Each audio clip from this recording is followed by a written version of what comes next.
अस्सलाम वालेकुम। मैं हूं अयाज महर। आप देख रहे हैं अयाज महर ऑफिशियल यूट्यूब चैनल।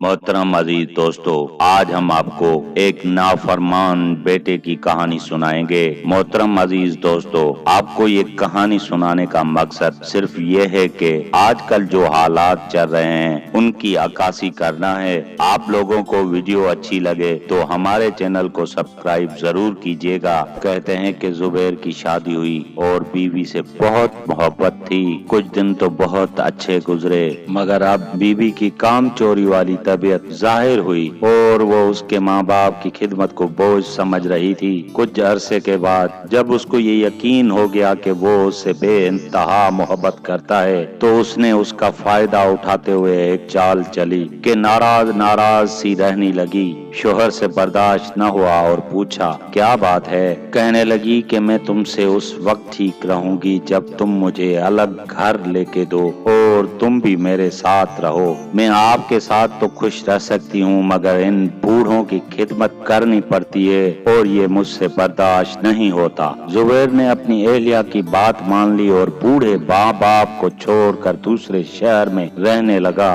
जुबैर को उसके बूढ़े माँ बाप ने बहुत समझाया कि तेरे सिवा हमारा कोई नहीं। उसे ये बातें समझ में नहीं आई क्योंकि वो बीवी की मोहब्बत में मजबूर था। दिन अच्छे गुजरते रहे। कुछ अरसे बाद जुबैर को सऊदी अरब जाने का मौका मिला। वहाँ पे मुलाजमत करने लगा। जॉब अच्छी थी। महीने बाद बीवी को पैसे भेज दिया करता था। इस दौरान उसने अपने वालिदैन से कोई राब्ता नहीं किया। उसको बीवी ने कह रखा था कि तुम उनसे राब्ता रखोगे तो मैं तुमसे वास्ता खत्म कर दूंगी। जुबैर ने अपने वालिदैन को बीवी के कहने पर छोड़ दिया था। कई साल गुजर गए। एक मर्तबा ये तवाफ कर रहा था। उसके साथ एक बुजुर्ग भी तवाफ कर रहे थे। तवाफ के बाद ये बुजुर्ग के पास आया और कहने लगा कि मैंने यहाँ आकर 12 हज किए हैं, लेकिन मेरी दिल पर कोई ताला लगा हुआ है। दिल पर कोई जुल्मत है, ना इबादत को जी चाहता है ना किसी और काम को।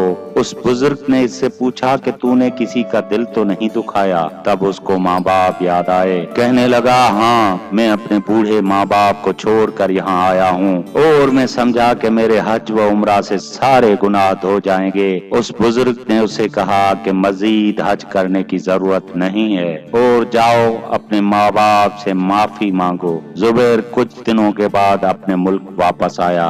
12-13 साल के बाद वो अपने गाँव आया था और कुछ खबर नहीं थी कि उसके माँ बाप कैसे हैं। उस बस्ती के किनारे पर एक आदमी मिला। जुबैर ने डरते डरते माँ बाप के बारे में पूछा। बताने वाला जुबैर को न पहचान सका कि ये उनका बेटा है। उसने जुबैर को बताया कि 2 मियाँ बीबी बहुत ही बूढ़े थे। उनका बेटा उनको छोड़कर कहीं चला गया। बहुत ही तंगी जिंदगी गुजारी। बिलाखिर उस बूढ़ी औरत का खावन फौत हो गया। बस अकेली माँ रह गई है। वो घर में अकेली रहती है। पड़ोसी रहम खाकर उसे खाना भेज देते हैं। कभी ना भेजें तो शुक्र करके रात गुजार देती है। फिर एक दिन उस बूढ़ी औरत को फालिज हो गया और अब सुना है कि उसकी आंखों की बीनाई भी चली गई है। बुढ़ापे की वजह से नाबीना हो चुकी है। फालिज ज़दा है। हर वक्त किसी को याद करके दुआएं देती है। जुबैर अपने घर में आया और दरवाजा खोल कर देखा कि माँ अपने बिस्तर पर लेटी हुई है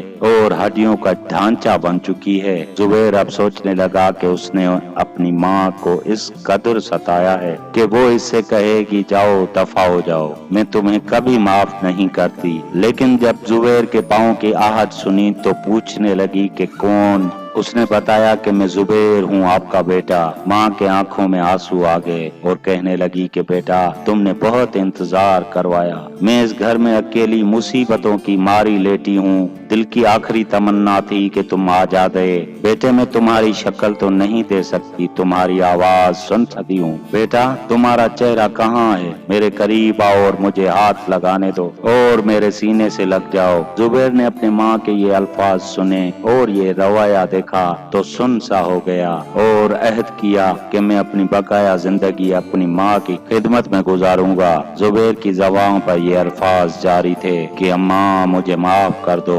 ماں مجھے معاف کر دو۔ اولاد کی پیدائش کتنی تکلیف اور مشقت سے ہوتی ہے، اس کا احساس والدہ کے سوا کسی اور کو نہیں ہو سکتا۔ اسی لیے تو والدہ کا مقام والد سے اوپر ہے، اور کہتے ہیں نا کہ ماں کے پیروں کے نیچے جنت ہوتی ہے۔ در حقیقت انسان کے دنیا میں آنے کا والدین ذریعہ ہوتے ہیں۔ اللہ رب العزت سے یہ دعا ہے کہ ہمیں صحیح معنی میں والدین کی خدمت عطا فرمائے، آمین۔ مجھے دیجیے اجازت اس دعا کے ساتھ کہ دوسری ویڈیو میں ضرور ملیں گے، تب تک کے لیے اللہ حافظ۔